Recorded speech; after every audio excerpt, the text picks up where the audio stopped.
Russia ಭೇಟಿ ಬೆನ್ನಲ್ಲೇ ಉಕ್ರೇನ್ಗೆ ಪ್ರಧಾನಿ ಮೋದಿ ಪ್ರವಾಸ. ರಷ್ಯಾ ಭೇಟಿಗೆ 1 ತಿಂಗಳ ಹೊತ್ತಲ್ಲೇ ಉಕ್ರೇನ್ಗೆ ಭೇಟಿ ಕೊಡೋರಿದ್ದಾರೆ. ಆಗಸ್ಟ್ 23ನೇ ತಾರೀಕು ಉಕ್ರೇನ್ಗೆ ಭೇಟಿ ನೀಡ್ತಾರೆ ಪ್ರಧಾನಿ. ಇವತ್ತು ಮತ್ತು ನಾಳೆ ಪೋಲೆಂಡ್ನಲ್ಲಿರ್ತಾರೆ. ಪೋಲೆಂಡ್ನ ಪ್ರಧಾನಿ ಡೊನಾಲ್ಡ್ ಟಸ್ಕ್ ಆಹ್ವಾನ ಹಿನ್ನೆಲೆಯಲ್ಲಿ ಪೋಲೆಂಡ್ಗೆ ಭೇಟಿಯನ್ನು ನೀಡ್ತಾ ಇದ್ದಾರೆ. 45 ವರ್ಷಗಳ ನಂತರ ಭಾರತದ ಪ್ರಧಾನಿ ಪೋಲೆಂಡ್ಗೆ ಭೇಟಿ ನೀಡ್ತಾ ಇದ್ದಾರೆ. ಅದಾದ ಮೇಲೆ ಶುಕ್ರವಾರ ಉಕ್ರೇನ್ಗೂ ಭೇಟಿ ನೀಡ್ತಾರೆ. ಝೆಲೆನ್ಸ್ಕಿ ಅವರ ಜೊತೆ ಮಾತುಕತೆ ನಡೆಸೋರಿದ್ದಾರೆ. ಉಕ್ರೇನ್ ಭೇಟಿಗೆ ಐತಿಹಾಸಿಕ ಮಹತ್ವ ಇದೆ. 40 ವರ್ಷದ ನಂತರ ಭಾರತದ ಪ್ರಧಾನಿಯೊಬ್ಬರು ಉಕ್ರೇನ್ ಭೇಟಿ ನೀಡ್ತಾ ಇರೋದು. ಇನ್ನು ರಷ್ಯಾ ಭೇಟಿಯಾದ ಸಂದರ್ಭದಲ್ಲಿ ಝೆಲೆನ್ಸ್ಕಿ ಇದನ್ನ ಟೀಕಿಸಿದ್ದನ್ನ ನಾವೆಲ್ಲಿ ನೆನಪಿಸಿಕೊಳ್ಳಬಹುದು. ಹಾಗಾಗಿ ಈಗ ಉಕ್ರೇನ್ಗೆ ಹೋಗ್ತಾ ಇರೋದು ಮಹತ್ವ ಪಡ್ಕೊಂಡಿದೆ. ಇನ್ನು ಉಕ್ರೇನ್ ಹಾಗೂ ರಷ್ಯಾ ನಡುವೆ ಭೀಕರ ಯುದ್ಧ. ಪೋಲೆಂಡ್ನಿಂದ ಉಕ್ರೇನ್ಗೆ ಮೋದಿ ಪ್ರಯಾಣ ಬೆಳೆಸ್ತಾರೆ. ಭದ್ರತೆಯ ದೃಷ್ಟಿಯಿಂದ ರೈಲ್ನಲ್ಲಿ ಮೋದಿ ಪ್ರಯಾಣ ಇರುತ್ತೆ. 10 ಗಂಟೆಗಳ ಕಾಲ ವಿಶೇಷ ರೈಲಿನಲ್ಲಿ ಪ್ರಯಾಣ ಬೆಳೆಸ್ತಾರೆ. ಉಕ್ರೇನ್ ಪ್ರವಾಸ ಮುಗಿದ ನಂತರ ಕೂಡ ರೈಲ್ನಲ್ಲೇ ವಾಪಸ್ ಬರ್ತಾರೆ. ಒಟ್ಟು 20 ಗಂಟೆಗಳ ಪ್ರಯಾಣ ಮಾಡ್ತಾರೆ ಮೋದಿ.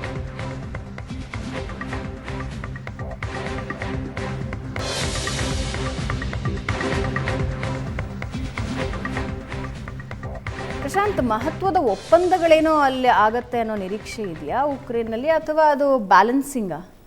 ರಷ್ಯಾಗೆ ಹೋಗಿದ್ರು, ಅದಾದ್ಮೇಲೆ ಈಗ ಉಕ್ರೇನ್ಗೆ ಹೋದ್ರೆ? ಪಂಡಿತ್ ಜವಾಹರ್ಲಾಲ್ ನೆಹರು ಅವರ ಕಾಲದಿಂದಲೂ ಕೂಡ, ಅಂದರೆ ಅಲಿಪ್ತ ರಾಷ್ಟ್ರಗಳ ಒಕ್ಕೂಟವನ್ನು ನಾವೇನು ಸ್ಥಾಪಿಸಿದ್ವಿ, ಆಗಿನಿಂದಲೂ ಕೂಡ ಭಾರತದ ಒಂದು ವಿದೇಶಾಂಗ ನೀತಿಯ ಪ್ರಮುಖ ತಿರುಳು ಅಂತಂದರೆ ನಾವು ಎಲ್ಲ ರಾಷ್ಟ್ರಗಳ ಜೊತೆ ಚೆನ್ನಾಗಿರ್ತೀವಿ, ನಿಮ್ಮ ಆಂತರಿಕವಾಗಿರ್ತಕ್ಕಂಥ ಸಮಸ್ಯೆಗಳಲ್ಲಿ ನಾವು ಅಮೆರಿಕದ ರೀತಿಯಲ್ಲಿ ನಾವೇನು ಮಧ್ಯಪ್ರವೇಶ ಮಾಡಲ್ಲ, ನಾವು ಸ್ಟ್ಯಾಂಡ್ ತೆಗೆದುಕೊಳ್ಳಲ್ಲ ಅಂತಕ್ಕಂಥದ್ದು ಪಂಡಿತ್ ನೆಹರು ಕಾಲದಿಂದ ಗಾಂಧೀಜಿ ಕಾಲದಿಂದಲೂ ಕ್ಲಿಯರ್ ಕಟ್ ಆಗಿರ್ತಕ್ಕಂಥ ಒಂದು ಫಾರಿನ್ ಪಾಲಿಸಿ. ಪ್ರಾಯಶಃ ಮೋದಿ ಕಾಲದಲ್ಲೂ ಕೂಡ ನಾವು ಅದನ್ನೇ ಮಾಡ್ತಕ್ಕಂಥ ಒಂದು ಪ್ರಯತ್ನವನ್ನು ಮಾಡ್ತೇವೆ, ತಪ್ಪಲ್ಲ. ಯಾಕಂದರೆ ಭಾರತದಂಥ ಒಂದು ದೊಡ್ಡ ರಾಷ್ಟ್ರ, ನೀವು ಒಂದು ವಿದೇಶಾಂಗ ನೀತಿಯನ್ನೇ ಇಲ್ಲ ನಾವು ವೆಸ್ಟ್ ಪರವಾಗಿರ್ತೀವಿ, ನಾವು ರಷ್ಯನ್ ಪರವಾಗಿರ್ತೀವಿ ಅನ್ನುವ ರೀತಿಯಲ್ಲಿ ಮಾಡಲಿಕ್ಕೆ ಆಗಲ್ಲ. ಅಂದರೆ ಶೀತಲ ಸಮರದಲ್ಲಿ ನಾವು ಸ್ವಲ್ಪ ಸೋವಿಯತ್ ಯೂನಿಯನ್ ಪರವಾಗಿದ್ವಿ, ಪರವಾಗಿನೋ ನಮ್ಗೆ ಜಾಸ್ತಿ, ಯಾಕಂದರೆ ಅಮೆರಿಕ ನಮ್ಗೆ ಸಹಾಯ ಮಾಡ್ತಿರಲಿಲ್ಲ, ಅಮೆರಿಕ ಪಾಕಿಸ್ತಾನಕ್ಕೆ ಸಹಾಯ ಮಾಡ್ತಾಯಿತ್ತು. ಆದರೆ ಕೋಲ್ಡ್ ವಾರ್ನ ನಂತರ ಬದಲಾಗಿರ್ತಕ್ಕಂಥ ಪರಿಸ್ಥಿತಿಯಲ್ಲಿ India is friend of every one. ಆ ಸಂದರ್ಭದಲ್ಲಿ ಏನಾಯಿತು, ಜುಲೈಯಲ್ಲಿ ಪ್ರಧಾನಮಂತ್ರಿಗಳು ರಷ್ಯಾಕ್ಕೆ ಹೋಗಿದ್ದರು. ಪ್ರಧಾನಮಂತ್ರಿಗಳು ರಷ್ಯಾಕ್ಕೆ ಹೋದಾಗಲೇ ರಷ್ಯನ್ ಸೇನೆ ಉಕ್ರೇನ್ನ ಒಂದು ಮಕ್ಕಳ ಆಸ್ಪತ್ರೆಯ ಮೇಲೆ ದಾಳಿಯನ್ನು ನಡೆಸಿತು. ಭಾಳ ಪೇನ್ಫುಲ್ ಆಗಿರ್ತಕ್ಕಂಥ ದೃಶ್ಯಗಳು ಬಂದವು. ಆಗ ಉಕ್ರೇನ್ನ ಏನು ಈ ವ್ಲಾಡಿಮಿರ್ ಝೆಲೆನ್ಸ್ಕಿ ಇದ್ದಾರೆ, ಅವರೊಂದು ಮಾತನ್ನು ಹೇಳಿದರು, ವಿಶ್ವದ ಅತಿ ದೊಡ್ಡ ಪ್ರಜಾಪ್ರಭುತ್ವ ರಾಷ್ಟ್ರದ ಮುಖ್ಯಸ್ಥರು ಒಬ್ಬ ವಾರ್ ಕ್ರಿಮಿನಲ್ ಪುತಿನ್ನ ಅರಮನೆಯಲ್ಲಿ ಹೋಗಿ ಅಪ್ಪಿಕೊಳ್ತಾ ಇದ್ದಾರೆ, ಆಗ ನಮ್ಮ ಮೇಲೆ ದಾಳಿಗಳು ನಡೀತವೆ, ಡಿಸಪಾಯಿಂಟಿಂಗ್ ಅಂತಕ್ಕಂಥದ್ದನ್ನು ಹೇಳಿದರು. ಅದು ವೆಸ್ಟರ್ನ್ ಮೀಡಿಯಾದಲ್ಲಿ ಬಹಳ ದೊಡ್ಡ ಚರ್ಚೆಗೂ ಕೂಡ ಕಾರಣ ಆಯಿತು. ನೋಡಿ, ಭಾರತ ಒಂದು ಟೈಟ್ ರೋಪ್ ಮಾಡಲೇಬೇಕಾಗಿರ್ತಕ್ಕಂಥ ಒಂದು ಸ್ಥಿತಿ ಇದೆ. ಈಗ ಉಕ್ರೇನ್ಗೆ ಹೋಗ್ತಿದ್ದಾರೆ, ಮೇಜರ್ ಪೋಲೆಂಡ್ಗೆ ಹೋಗ್ತಾ ಇರ್ತಕ್ಕಂಥದ್ದು, ಇಟ್ಸ್ ಎ ಟ್ರಾನ್ಸಿಟ್ ಪಾಯಿಂಟ್. ಪೋಲೆಂಡ್ನ ಪ್ರಧಾನಿಯನ್ನು ಕೂಡ ಭೇಟಿಯಾಗ್ತಾರೆ. ಪೋಲೆಂಡ್ ನಮಗೆ ಭಾಳ ದೊಡ್ಡ ಸಹಾಯವನ್ನು ಮಾಡಿತ್ತು. ಉಕ್ರೇನ್ನ ವಿದ್ಯಾರ್ಥಿಗಳನ್ನು ರಕ್ಷಿಸಿ ಪೋಲೆಂಡ್ಗೆ ತಂದು ಅಲ್ಲಿಂದ ಏರ್ ಲಿಫ್ಟ್ ಮಾಡಲಾಗಿತ್ತು. ಆ ಕಾರಣದಿಂದ ಪೋಲೆಂಡ್ಗೊಂದು ಧನ್ಯವಾದವನ್ನು ಕೂಡ ಹೇಳಬೇಕು. ಮತ್ತು ಉಕ್ರೇನ್ಗೆ ಇವತ್ತು ಯಾವುದೇ ಕಮರ್ಷಿಯಲ್ ಫ್ಲೈಟ್ಗಳು ಹೋಗ್ತಾ ಇಲ್ಲ, ಯಾಕಂದರೆ ದಾಳಿಯ ಭೀತಿ ನಿಶ್ಚಿತವಾಗಿರುತ್ತೆ. ಆ ಕಾರಣದಿಂದ ಪೋಲೆಂಡ್ನಿಂದ ಒಂದು 10 ಗಂಟೆಗಳ ಟ್ರೈನ್ ಜರ್ನಿಯಲ್ಲಿ ಉಕ್ರೇನ್ನ ರಾಜಧಾನಿಗೆ ಪ್ರಧಾನಮಂತ್ರಿಗಳು ಹೋಗ್ತಿದ್ದಾರೆ. ಇತ್ತೀಚೆಗೆ ಫೆಬ್ರವರಿಯಲ್ಲಿ ಅಮೇರಿಕನ್ ಜೋ ಬೈಡನ್ ಕೂಡ ಅದೇ ಒಂದು ಟ್ರೈನ್ ಜರ್ನಿ ಮಾಡಿದರು.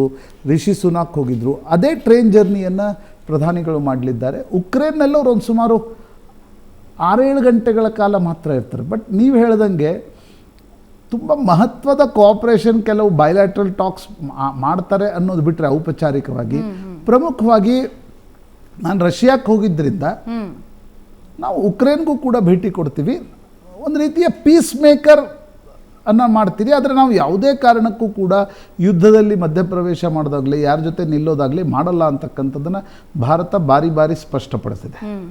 ನೋಡಿ, ಇಡೀ ರಷ್ಯನ್ ಉಕ್ರೇನ್ ಯುದ್ಧದಲ್ಲಿ ಅತಿ ಹೆಚ್ಚು ಲಾಭ ನಮ್ಮ ಭಾರತಕ್ಕಾಯಿತು. ಕೆಲವೊಂದು ಸಲ ಹಿಂಗೂ ಆಗತ್ತೆ. ಯಾಕಂದರೆ 40% ಆಯಿಲ್ ಡಿಪೆಂಡೆನ್ಸಿ ನಮ್ಮ ರಷ್ಯಾದ ಮೇಲಿದೆ. 60% ಆರ್ಮ್ಸ್ ಸರ್ವಿಸಸ್ಗಳು, ನಾವು ಇಷ್ಟೊಂದು ಆರ್ಮ್ಸ್ಗಳನ್ನು ಖರೀದಿ ಮಾಡಿದ್ದೀವಿ, ಅದು ರಷ್ಯಾದಿಂದ ಬಂದಿದೆ. ಹೀಗಾಗಿ ರಷ್ಯಾದ ಮೈತ್ರಿ ನಮಗೆ ಅನಿವಾರ್ಯ. ನಾವು ವೆಸ್ಟರ್ನ್ ಕಂಟ್ರೀಸ್ಗಳಿಗೆ ರಷ್ಯನ್ ಆಯಿಲನ್ನು ತಂದು ಇಲ್ಲಿ ಸಂಸ್ಕರಿಸಿ ಮಾರಿ ದೊಡ್ಡ ಪ್ರಮಾಣದಲ್ಲಿ ಆರ್ಥಿಕ ಲಾಭ ಕೂಡ ಭಾರತಕ್ಕಾಗಿದೆ. ಇನ್ನೊಂದು ವ್ಯೂಹತಂತ್ರ ಅಥವಾ ರಣತಂತ್ರದ ದೃಷ್ಟಿಯಿಂದ ಕೂಡ ನಮ್ಗೆ ಯಾಕೆ ರಷ್ಯಾ ಮುಖ್ಯ ಅಂತಂದರೆ, ನಾಳೆ ರಷ್ಯಾ ಭಾರತ ಮೈತ್ರಿ ಹೋಯಿತು ಅಂದರೆ, ರಷ್ಯಾ ಕಂಪ್ಲೀಟ್ಲಿ ಚೈನಾ ಸೈಡ್ ಆಯಿತು ಅಂದರೆ ನಮ್ಗೆ ಅದು ಒಂದು ಸಮಸ್ಯೆಯನ್ನು ತಂದೊಡ್ಡುತ್ತೆ. ಆ ಕಾರಣಕ್ಕೋಸ್ಕರ ಕೂಡ ವೆಸ್ಟರ್ನ್ ಇನ್ಫ್ಲೂಯೆನ್ಸ್ ಎಷ್ಟೇ ಇದ್ದರೂ, ಪಶ್ಚಿಮದ ಒತ್ತಡ ಎಷ್ಟೇ ಇದ್ದರೂ ಕೂಡ ಭಾರತ ಮತ್ತು ರಷ್ಯಾದ ನಡುವೆ ಸಂಬಂಧಗಳು ಚೆನ್ನಾಗಿರಲೇಬೇಕು. ಅದರ ಅರ್ಥ ನಾವು ವೆಸ್ಟರ್ನ್ ಅಲೈಸನ್ನು ಬಿಟ್ಕೊಡಲ್ಲ. ಆ ದೃಷ್ಟಿಯಿಂದ ನನಗನ್ಸುತ್ತೆ ಪ್ರಧಾನಮಂತ್ರಿಗಳ ಪೋಲೆಂಡ್ ಮತ್ತು ಉಕ್ರೇನ್ನ ಭೇಟಿ ಏನಿದೆ ಅದು ಬಹಳ ಮಹತ್ವ ಪಡೆದಿದೆ. ಸೋವಿಯತ್ ಯೂನಿಯನ್ ವಿಘಟನೆಯ ನಂತರ ಭಾರತದ ಯಾವುದೇ ಪ್ರಧಾನಮಂತ್ರಿ ಉಕ್ರೇನ್ಗೆ ಹೋಗಿರಲಿಲ್ಲ. ಪೋಲೆಂಡ್ಗೂ ಕೂಡ ಇಷ್ಟು ವರ್ಷಗಳ ಅವಧಿಯಲ್ಲಿ ಯಾವ ಪ್ರಧಾನಮಂತ್ರಿಯೂ ಕೂಡ ಹೋಗಿಲ್ಲ. ಈಸ್ಟರ್ನ್ ಯುರೋಪ್ ಕಂಟ್ರಿ ಭಾಳ ಮುಖ್ಯವಾಗಿರ್ತಕ್ಕಂಥ ದೇಶ ಅದು ಪೋಲೆಂಡ್ ಕಾರಣದಿಂದಲೇ ಮೊದಲ ಮಹಾಯುದ್ಧ, ಎರಡನೇ ಮಹಾಯುದ್ಧ, ವಾರ್ಸಾ ಪ್ಯಾಕ್ಟ್ ಇವೆಲ್ಲವೂ ನಡೆದಿದ್ದು ಪೋಲೆಂಡ್ನಲ್ಲಿ.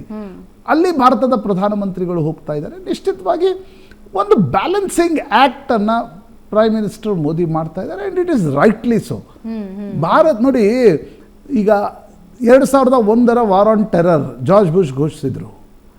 ಅಮೇರಿಕ ನಮ್ಗೆ ಹೇಳ್ತು, ಇಲ್ಲ ಅಫ್ಘಾನಿಸ್ತಾನದ ಮೇಲೆ ದಾಳಿ ಮಾಡಲಿಕ್ಕೆ ನಿಮ್ಮ ಏರ್ ಬೇಸ್ಗಳನ್ನು ನಮಗೆ ರೀಫ್ಯೂಯಲಿಂಗಿಗೆ ಕೊಡಬೇಕು ಅಂತಕ್ಕಂಥದ್ದು. ಪ್ರಧಾನಮಂತ್ರಿ ವಾಜಪೇಯಿ ಭಾಳ ಜಾಣತನದಿಂದ ನಿರಾಕರಿಸಿದ್ರು. ಎಡಪಕ್ಷಗಳಿಗೆ ನೀವು ಹೋರಾಟವನ್ನು ಮಾಡಿ ಅಂತ ಹೇಳಿ. ಆ ಬ್ಯಾಲೆನ್ಸಿಂಗ್ ಆ್ಯಕ್ಟನ್ನು ಭಾರತ ಹಿಂದೂ ಕೂಡ ಮಾಡಿತ್ತು, ಈಗಲೂ ಕೂಡ ಮಾಡ್ತಾ ಇದೆ, ಮುಂದೆ ಕೂಡ ಮಾಡಬೇಕಾಗತ್ತೆ. ಯಾಕಂದರೆ ಇಷ್ಟೊಂದು ದೊಡ್ಡ ಡೈವರ್ಸಿಫೈಡ್ ಇರತಕ್ಕಂಥ ಒಂದು ದೇಶ, ನೀವು ಏಕಾಏಕಿ ಯುರೋಪಿಯನ್ ಸಣ್ಣ ದೇಶಗಳ ಥರ ಇಲ್ಲ, ನಾವು ಯಾವುದೋ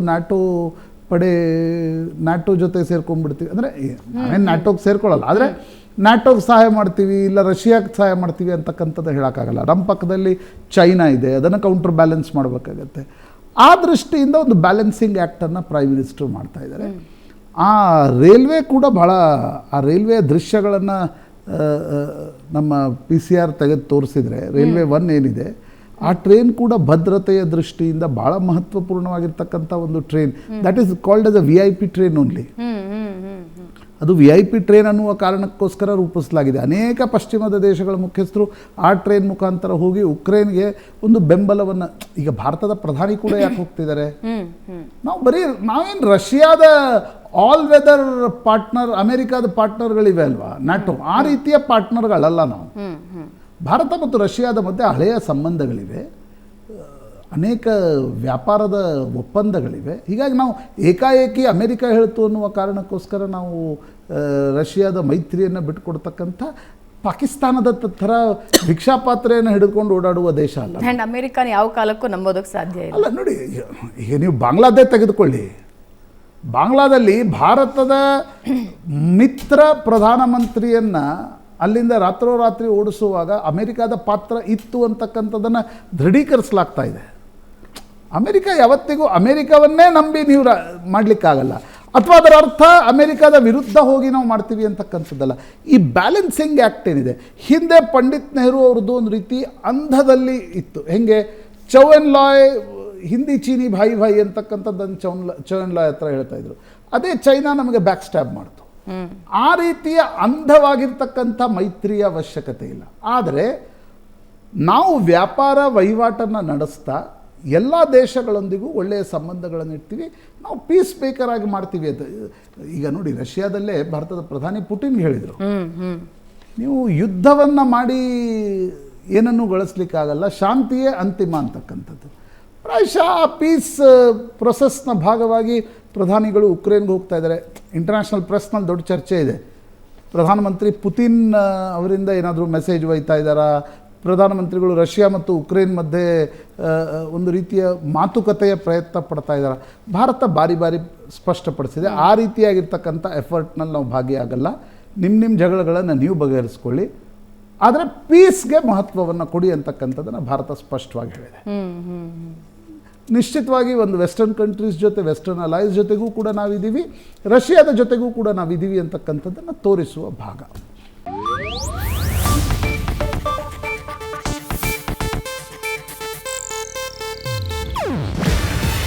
ಇದು ಏಷ್ಯಾನೆಟ್ ನ್ಯೂಸ್ ನೆಟ್ವರ್ಕ್ ಪ್ರಸ್ತುತಿ. ನೀವು ನೋಡ್ತಿದ್ದೀರಾ ಏಷ್ಯಾನೆಟ್ ಸುವರ್ಣ ನ್ಯೂಸ್.